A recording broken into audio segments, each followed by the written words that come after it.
kulan ballaaran oo isku duwayaasha laamaha dawladda ee gobolkan Awdal u la yeeshay Badhasaabka gobolka Awdal ayaa maanta lagu falanqeeyay sidii taariibta iyo dhibaatada ay leedahay ka maamul ahaan wax looga qaban lahaa. waxa kale oo lagu soo qaaday kulankaasi sidii loogu diyaar garoobi lahaa xuska 18 May oo ku beegan sanad guuradii 22aad. waxaana kulankaasi ka hadlay Badhasaabka gobolka Awdal Abdo Ahmed Ayr, waxaana uu si dheer uga hadlay dhibaatada taariibtu leedahay iyo dhalinyarada taariibasa in laga waaniyo. gobolka toos weyn baa ku soo koray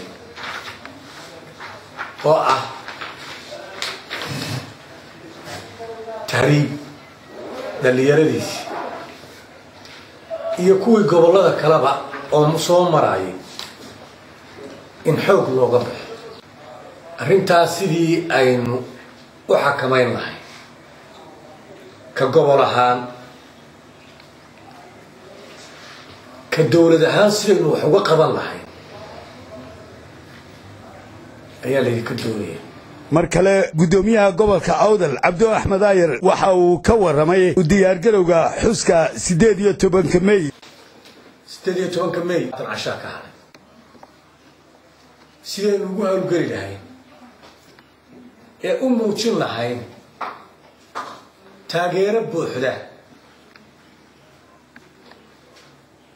qarannimada Soomaaliland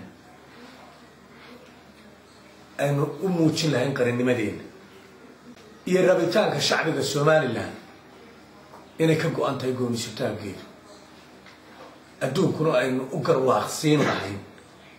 sidoo kale kulankaasi kulamaana ayuu Badhasaabka gobolka Awdal iyo madaxda laamaha dawladdu ay la yeesheen oday dhaqameedyo dhalinyaro iyo haween kala duwan oo ka yimid gobolka Sool magaalo madaxdiisa Laascaanood, kuwaasi oo ujeedadoodu ahayd sidii ay uga kororsan lahaayeen madaxda laamaha dawladda iyo dadweynaha reer Awdal aqoonta iyo horumarka ballaaran ay ka sameeyeen gobolkooda. waa caafi TV-ga qaranka Somaliland Boorama.